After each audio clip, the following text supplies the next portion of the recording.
So can you see my screen? Yes. Yes, okay, thank you.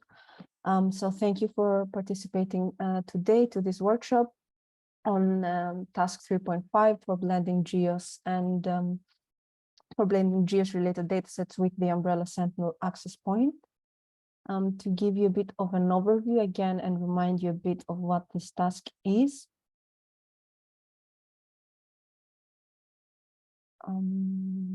Yeah, so this task is responsible for providing the Sentinel data, the pre-processing and downloading scripts for Sentinel data to the different pilots based on the different requirements, and then combining and blending Sentinel data with datasets from the GEOSS portal.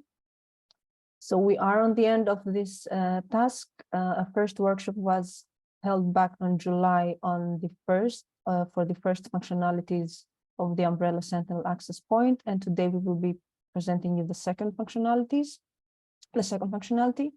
So this application builds on top of the Sentinel Hub application developed by the National Observatory of Athens, specifically the Beyond Center, which provides a uniform access to Sentinel 1, 2, 3, and 5P metadata via connecting at the back end to a number of available Sentinel access points. And as we mentioned to the first workshop back in July, searching for the Sentinel data and downloading Sentinel data can be a bit of a complicated process due to the different available missions, the different hubs that host the data, and the different performances of the hubs in general. So what we provided back then was pre-processing and downloading scripts of Sentinel data based on the requirements of each pilot. And this helped in general, not only the pilot, but also other users to increase the efficiency when searching, downloading, and pre-processing Sentinel data 1, 2, 3, and 5P.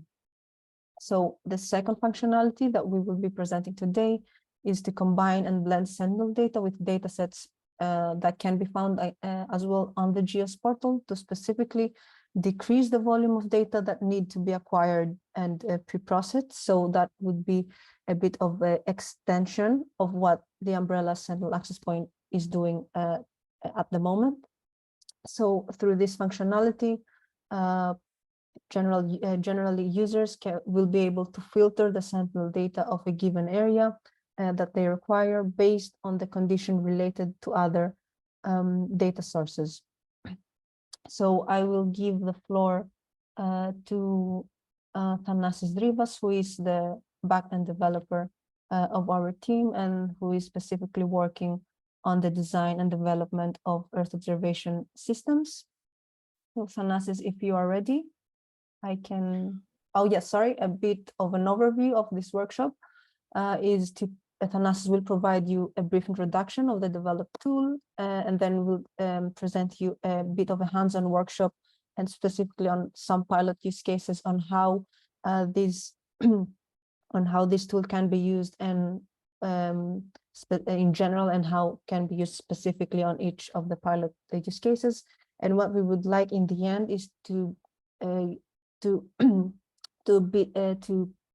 give a bit of a discussion on how the potential use of this tool, what is the potential use of this tool by the different climate change applications, and maybe if not, we could maybe identify some more use cases that we might be able to provide to the deliverable that is due by the end of November. So yeah, we would really like to give a bit of a focus and give you a bit of an idea, and for you to as well give us a bit of a feedback on this tool and how you could probably use this to your different applications. So Thanasis, I'll give the floor to you. I will stop sharing. You can start sharing your screen. Thank you, Roxanne. It was a very helpful introduction for our application. So please let me share my screen also.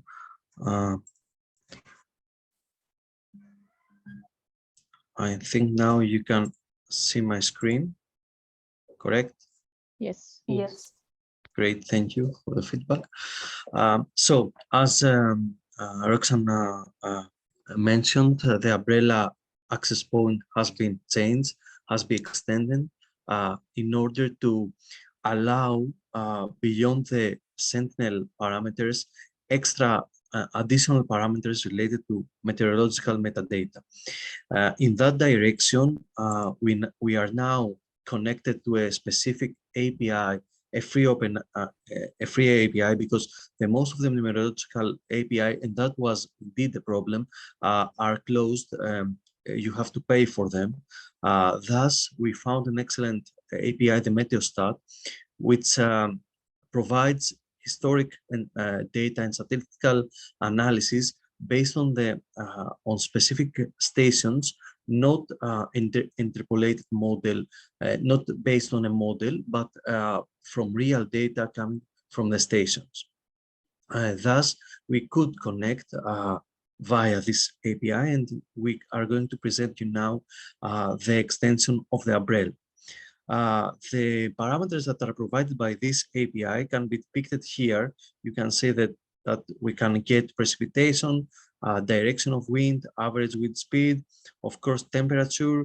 We can also get snow depth, and all these things can be added and make the scale up easy for the umbrella extension.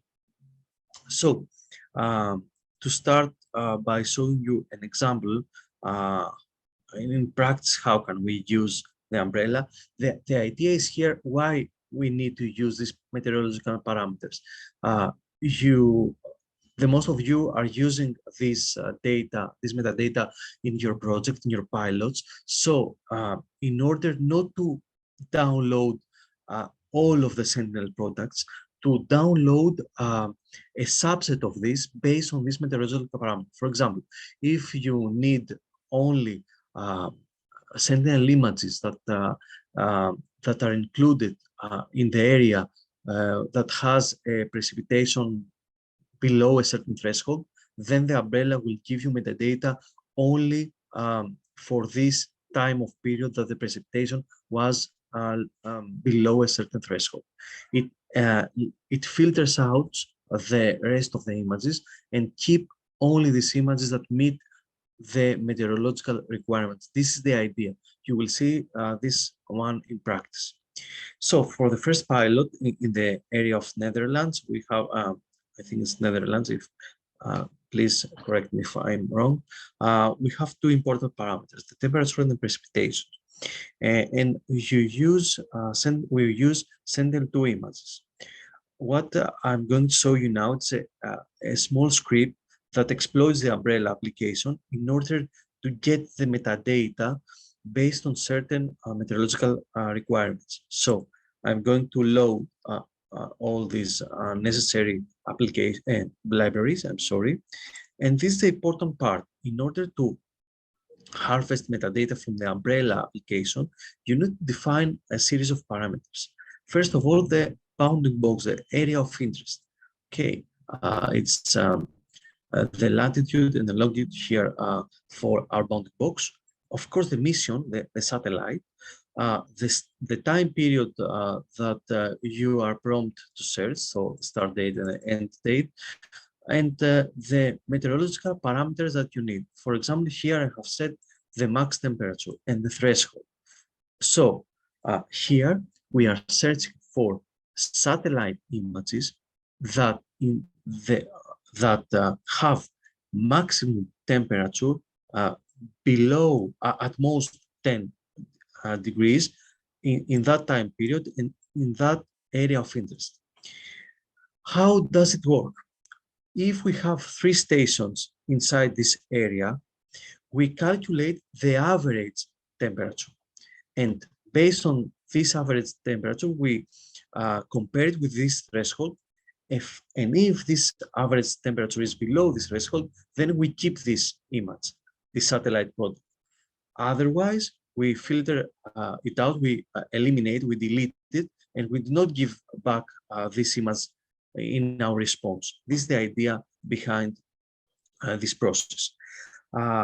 It's now being developed an additional filter that does not take into account the average temperature of the stations inside the area of interest, but it can it can be user-defined. For example, the user can ask the majority of the station to have this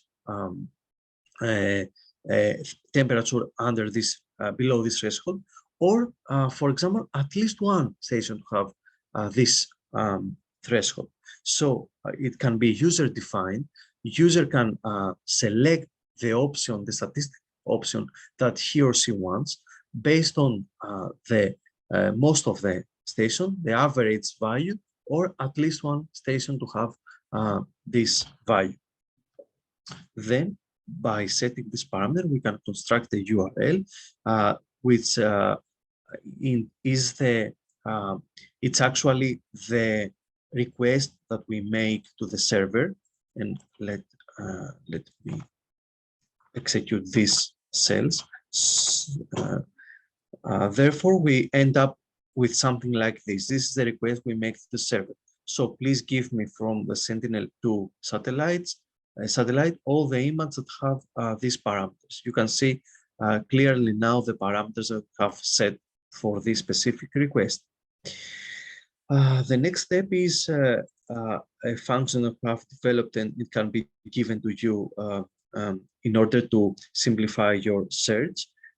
This function search is based on the constructed URL and get all the metadata from the Umbrella hub, from the Umbrella Access Point, and save it into a CSV in order then to have it stored in your locally to your machines and download the products when you want.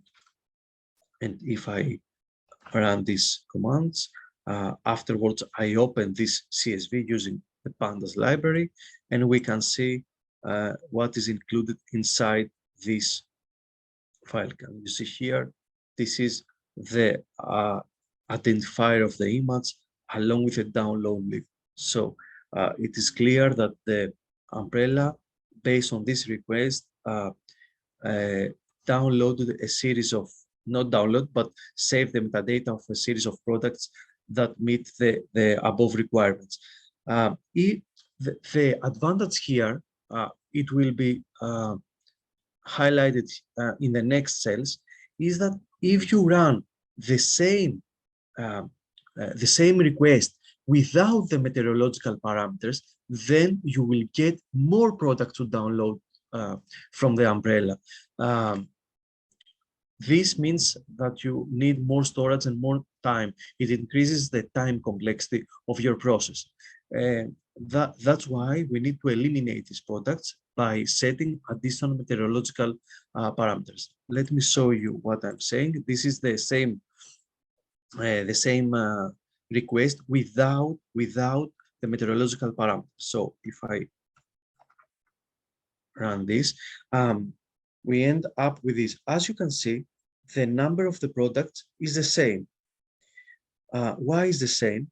Because it may do not find any image that meets this specific parameter. That's why I can change the threshold here. For example, set 0. And now it says that I didn't find any results of the request I made, or move it a little up.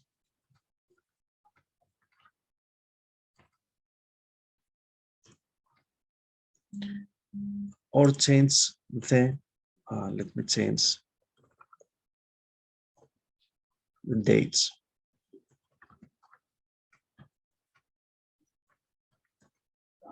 Now you can see that it only found 10 images. Okay, when I change the dates, so I move to another time period where the temperature is different, it changes the products that harvest from the Umbrella. Now it's only 10 products. That means that inside the same period, 1 month, we eliminated the number of products by using the meteorological parameters. This is the idea. Do you have any questions, or we can discuss it at the end, but because it's a hands-on workshop, if you have any question, please, you can comment on this now. Can I ask something? Yes, of course. Sorry, this is Claudia from IG, and indeed it's Hey. from Pilot One. Hello, I Claudia. just hi. I just wanted to know. So for the variables that we use to filter, if together with the, let's say, with the list of variables, we also have the information on the units, because for instance, in this case, it was clear that temperature was in Celsius degrees, but for example, for precipitation, if we can know if it's in millimeters or meters, because otherwise then we will have issues with the filtering option. Yes, of course, we have also included in our deliverable now. If you want to wait the deliverable, it's okay. Otherwise, we can send you the notebooks along with all the units and of course, all the available parameters. Okay. So it's not only the ones that you showed above, the list of the parameters. There are more. Oh, no. They are all of them, but we have not implemented yet all of them. We have implemented temperature, precipitation, humidity, and wind speed. Okay, thanks. You're very welcome. I have to mention also, here. Yes, of course. Yes, so here is Siam from ECMWF. And my question is regarding the accuracy of this data. I don't know if you had the chance to check the accuracy of this data comparing with ERA5 or comparing with station data in certain region. For example, I don't know, what have you been doing in order to check the accuracy of this data? As the data do not come from a model, they are real data, so there was no need to check the accuracy.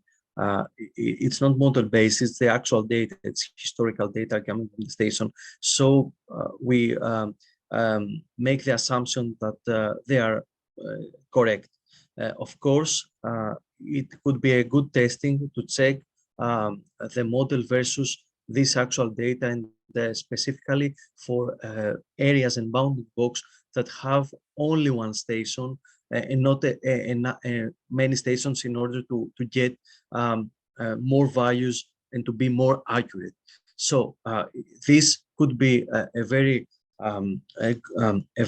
helpful process, especially for larger areas that have only one station, and that station could be either on the mountain or near a lake, or somewhere that it's not so accurate or so related to other sub areas of the bounding box. Yeah, I mean, if it comes from sensor, it doesn't mean that's accurate 100%, because sometimes it can be some effect on the calibration of the instrument itself. Sometimes it can be, for example, I don't know, for example, for let's say for a radar, for example, in order to detect the rainfall. Sometimes if there is a bird, and this bird, I don't know if, I mean, there are some extra condition in which even the sensor cannot be 100% reliable. So if we can, I can do this, of course, but let's say if we can focus on one parameter, I can compare this with ERA5 data, which is the reforecast. It's not only from the model, but also a combination of the model and the observation. And ERA5 seems to be like a good combination to reproduce the reality in the past. It's not for the future. So if we can check this, just to be sure that we're handling like data that are reliable enough to use it for other applications, I think that could be a good test. Yes, I strongly agree with you, and we can make other tests in order to check our data. For example, looking for outliers, or checking more than 1 hour, because now we are getting the satellite daytime, and we find the most relevant daytime from the values that Meteostat give us. I mean, the closest daytime to the sensing time of the observation time of the satellite product. So we can take 1 or 2 hours, not only the closest hour, in order to see if there is a problem with the the value that the Meteostat give us. I have another. I'm sorry. Another thing to highlight here: the data sources that the Meteostat take the measurements are the National Weather Service, NOAA, the Met Norway, the European Data Portal. So I think that it has also, not also gathers the data, but it also makes these checks. But to be Okay, sure, perfect. Yeah. I will check also because it is coming from great data sources, as I said, and the Canada, the government of Canada. Okay, so fair enough. Yeah, good. Yes. I have another question that was now triggered by Siam. Because it's filtered with gauge stations, I guess. So about the, for instance, the time coverage of these stations and possible missing data, like how they are treated, because maybe if, for instance, we are trying to access a period in which, because for example, in a very small area like the one of the Netherlands, our catchment is very small, maybe we have like 1 or 2 rain gauges that are recording there, but could also be that for the period, the days that we are checking, we have missing data. So there are no records available. What happens in that case? That's a good question. We had also one similar problem, but I will answer first to your question. For the time being, we are not filtering at all. So we give back all the Sentinel products without taking consideration any meta parameters if we have no values there. The proposed solution we have talked internally is to get from another API, which is gridded and based on a model. So we have an interpolation method for every single point and get data from that model. But currently, we have only discussed the solution. We are not in the process of developing something right now, but we are going to develop something like that. And the similar problem I told you about was what if the user give a bounding box, an area that has no station inside it. This could be also a problem. For now, we have given a solution, have proposed a solution that it finds the closest station outside the area. It's not a good solution, it's a decent solution, but all these things could be resolved by taking also another API that has that the values are generated from a model. Okay, so I just didn't understand about at the moment with the missing data, what happens in that case, because I understood that to check another API is a proposed solution, but you haven't implemented yet. So at the moment, if I just, let's say, query a period that is not available, like what is the output? Is it giving me like the entire data set anyway? From my point of view, I have not faced until now missing data, to be honest. Okay. So based on the fact that the Meteostat also provides an interpolation method, it's for sure a spatial interpolation. Okay. I mean, for every point it gives a value, but based on the fact that I have not seen until now missing data, it might comes with a time interpolation also. That's why it gives hourly data. Okay, yeah, thanks. So I have to check if there is a missing value, but to be honest, I have not seen at any area that I have tested worldwide any missing data. Okay, no, but it makes sense if it's interpolated. I didn't understand this part. Sorry, thanks. They are interpolated in terms of spatial in space, but I don't know if it's also for time. I think if they make a spatial interpolation, they may also make a time interpolation also. Yeah. Thank you very much. You're very welcome. May I just, we have another question and then you can proceed. Yes, of course. would it be possible to plot the available station within the bounding box? Just to make sure where it is located based on our bounding box? Yes, the idea is eventually to give a shape file of the points of the given of the stations from which we retrieve the values. So, except from the metadata of Sentinel products, we can give back, I mean, in the following months, a shape file with the positions of the stations. But yeah, but I think for the deliverable that won't be able to happen, at least. It could be able, but in a simple format and not as a shape file. Okay, great. It could be an extra information that is included in the response. Okay, great. But the problems are still there, and one major problem is that, as I said before, we couldn't find APIs for all the meteorological data, free APIs for all the meteorological data. So we had an alternative to download to download some data sets. Sorry, I have to highlight an additional problem here. There are some free APIs, but they do not provide the raw values for each point. For example, if I ask data about Italy, the precipitation of Italy does not give me a list of the points of the Italy and the value of precipitation. They give me back a single file that include all this data. So in that case, we could not make query instantly to the API, get the data, the raw data, filter, and then give back the response to the user with a filtered Sentinel products list. But we found a solution here for these APIs to pre-process the data, download the data, pre-process the data, ingest the data into a software that's called GEOSS that is quite fast on rendering data, either raster data or vector data.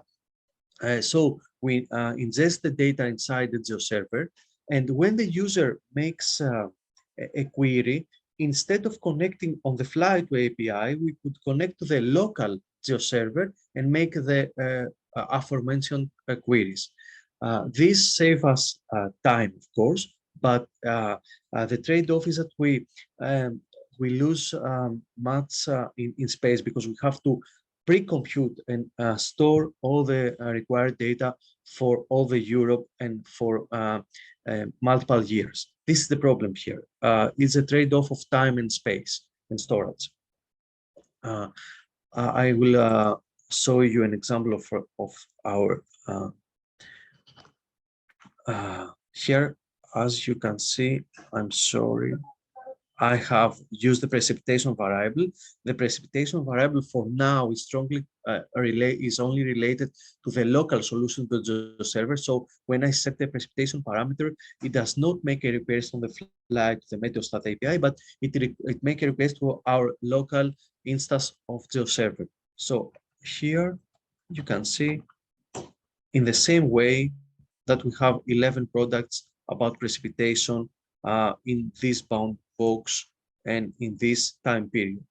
So it's an alternative. If we do not find any API that meets our requirements, we can download the products, all the necessary products for a large area such as the Europe for some years, and to make requests locally on this software. Any question regarding the local solution?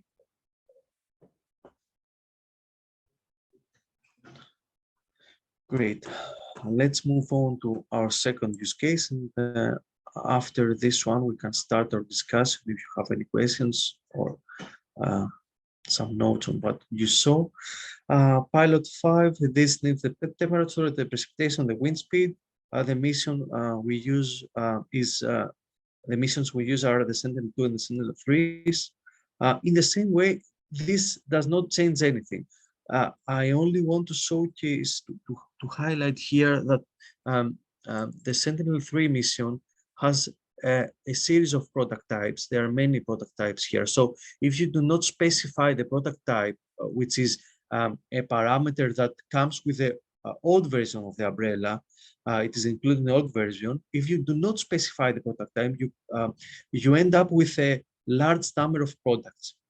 Thus, when you are searching for Sentinel-3 products, it is almost necessary to use the product type.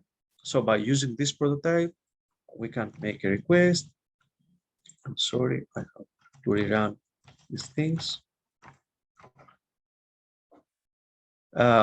Here you will notice that it takes more time than the Sentinel-2 because it is a larger database to search in. Generally, as I said, Sentinel-3 comes with a lot of products. So please wait for some seconds. We will see the results of this query.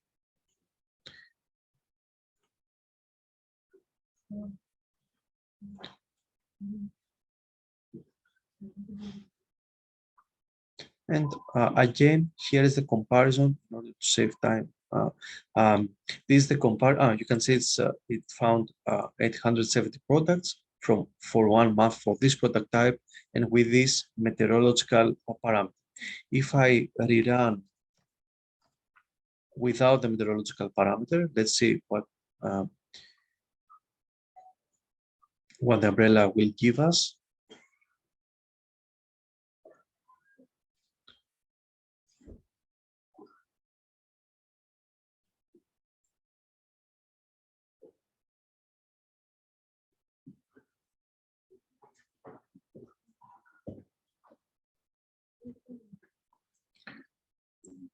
While we are waiting, okay. Here you can see the difference. You are getting much more products than the same request without the meteorological parameters. Okay, so imagine if you had to download all these unnecessary products. This is the added value for the umbrella application. It can be found in 2 lines, this one, this one. So 870 products, while here we have almost 1,400 products. This link here can be accessed via a programming language such as the Python here, but you can also access it directly from your browser, and you can see that you get the response in a JSON format. It's a dictionary here. You have all the necessary metadata that you want, and of course, if you make a request that includes many products, this is not an efficient way to get the metadata. You have to use a programming language in order to save it to a file like this one, or to save the metadata into a database, so to make queries in efficient way. That's all from my side. Please feel free to make any question, to ask anything you want. And thank you all for your attention. Thank you, Thanas, very much. A bit of a clarification here. So this will be integrated maybe to the first scripts that were provided to the pilots on July. So for them to be able to download all these data sets based on the conditions, right? Yes. Okay. So the idea for today here was to give a brief example of how you can filter these datasets based on the Meteosat API, and then because that specific API provides us with the format on the metadata that, if I am not mistaken, Thanas, with the metadata and the raw datasets, I think that can enable us to filter these datasets, and then if we cannot find a specific API that can provide us the datasets on the format that we are able to work with, and then we can go to the local GeoServer solution. So Exactly. yes, so I think, so Claudia, do you have any question because you opened your camera? Yes. Yes. Claudia, sorry for Yeah. interrupting you. No, I have to mention something here, which is something that we're working on it right now.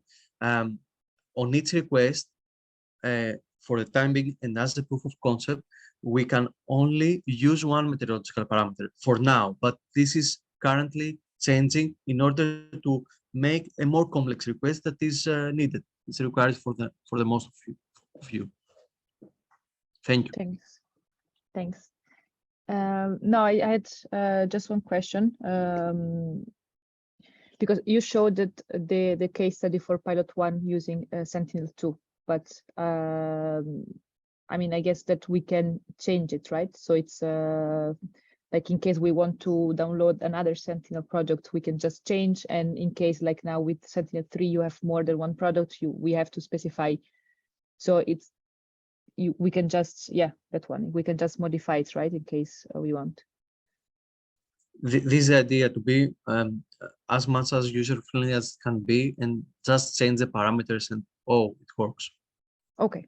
Yeah. Thank you very much. And just to add, the use cases that we identified here was based on a previous questionnaire and the bit of the description. But of course, this is not just related to a specific use case. This was just an example of what a request could be based on what we had gathered up to the moment where we started to build this use case. But of course, I think Thanasis will be giving a more general, of course, we will be giving the specific use cases, but we will also have a more general structured notebook for general requests that are not specific to the pilots. So okay. Thank you very much. Thanasi, we have a question on the chat. So are we planning to extend the list of available parameters as an example, maybe for soil moisture? It's not up to us. I mean, it depends on what we are going to find free. So the answer is, if it was up to me, yes, I can extend the list of parameters by adding whatever parameter you need. So yeah, I think one idea could be if maybe a specific pilot would just provide us with a bit of if there wasn't the option of this tool that we are presenting today, how would you maybe filter your own data sets based on soil moisture? So from what source would you maybe get that soil moisture parameter? So based on that, we can maybe see how accessible is the data through this application and see how we can integrate it, if we can integrate it to this application. So of course it is not up to us, but again, if you have a bit of maybe more information on, because of course the applications have a bit of have a greater picture of what the parameters that they are going to use, where they are located, or what is the type of the data set that they provide. So if you can just give us a bit of a link of where would you search for this kind of parameter, and then we can test from there whether we can or not integrate it to their application, if I am not mistaken, Thanasis.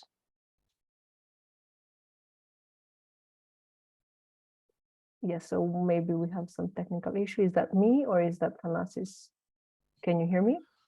Yes, we can hear you. Oh, I think okay. it's Yeah, we can hear That's you. correct. We could check and just. Oh yes, so maybe it's Thanasis. So yeah, I mean, the idea was that is maybe you could also help us so yeah, we lost Thanasis, so never mind. So if you could maybe help us on maybe search on where this parameter could be located based on what you are going to need, and then we can check then if we can integrate it, because just going through the different data sets on the different parameters, we could maybe find a source that is not being used by you, or you don't generally have used it before, or maybe you have used it before and you are not really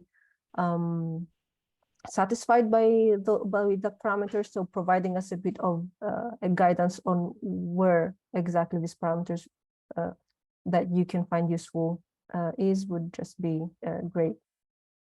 Okay, yeah, thank you. So Thanasi, I'm not sure if you answered something before or if you heard what we said. I heard it all, but yes, I couldn't answer. Regarding your answer, Roxanne, which was totally correct, and I have to add here that if a data set, a parameter is strongly required by a pilot, we could also check the alternative of the local solution via the GEOSS server, but this solution has to be examined because you may use data for a large area or for multiple years, and as I said before, this may raise a problem regarding the storage. But if it is a required parameter, a strongly required parameter, we can also examine this possibility of the alternative data storing via and serving via the GEOSS server. Okay, I just like to mention something. So I'm on the work package 6, and the main task for, well, task 6.3 is regarding the upscaling of local methods which are in a specific location to the European scale. So here, I don't know if I have to integrate the whole data in the same server as yours, but let's say the data will be like in all over Europe, and also like a time series for at least 20 years. So yeah, I still don't have any clear idea where I have to put this data, but okay, it's good to know. They are not going to be on our side. 20 years, Okay. it's forbidden. Yeah, I think for sure for work package 6, I'm definitely sure that we do not have the infrastructure to do that. So that could maybe be a question to Dimitris, the coordinator, or I don't know, the work package leader, or I don't really know. Yeah. Okay. Yep. So of course, any other questions specifically on the workshop, you can send us an email or more directly to Thanasis, who will be answering those emails specifically. Also, I think this recording will maybe be available to you. Not sure if it's going to be through YouTube, or generally it will be available to you somehow, one way or another. So do we have any last questions? I think from our side, that is what we wanted to present, and hopefully you could find something useful for you to be used for the future processes of your climate change applications in general. And yeah, or maybe any specific requests on what else should we include on these notebooks as well as on these scripts that was not clear to you. Feel free to again send us an email or maybe a question right now. I have a comment here, and it's not that related to the pilots, but from Work Package 3 point of view, because from the one side you have access to satellite data, from the other point you have access to in situ data, and then you are trying to somehow offer some sort of functionality to pilots. But at the same time, what I see is that for task 3.4 related to augmentation, it might be helpful if we could be able to combine GEOSS metadata that are already stored from Work Package 3 in Elasticsearch, in case any of these data sets are being used by any of the pilots. We might also try to cross-relate with available in situ data that are being used by pilots. I'm not saying right now, but in a couple of months, when pilots have a clear view of exactly what kind of in situ data they might use, so that we could increase the metadata and at the same time being able to provide the user a more powerful result whenever the user is trying to search data, not only from satellite data, but also somehow, I don't know exactly why and how, indicating him or her that there is also in situ data available, and in case we also tag it with these meteorological parameters, it might be helpful for them to use them just by using some API. It was just a comment.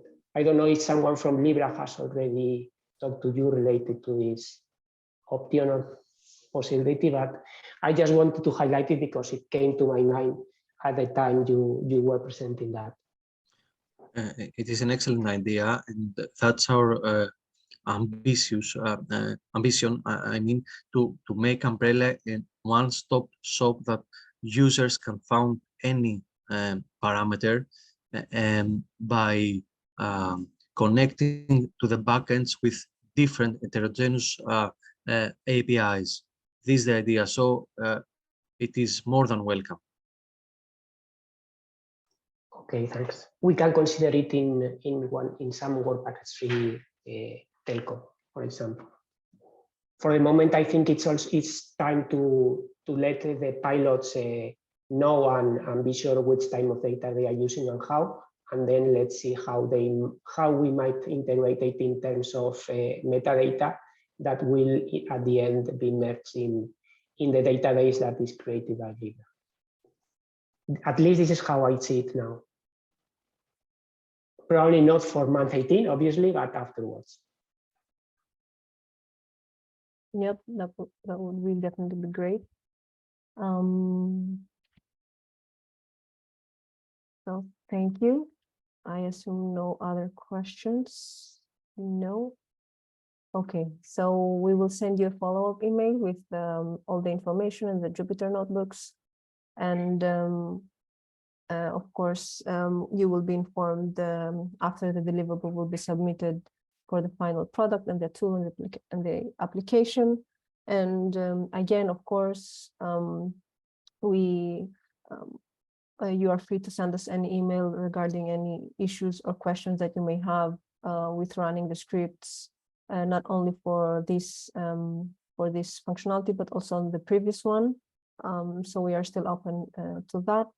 And yeah, thank you very much for participating today. It was really helpful to get your feedback a bit on how you could use it or what would be the future issues regarding this application. And we will be in contact with some of you regarding some issues that were raised today. So thank you. Thank you very much. Thank you for your participation. And of course, if you have any new ideas, please send us. Thank you so much. Thank you very much. Thank you very much. Bye. Okay. Thank you. Bye. Bye-bye.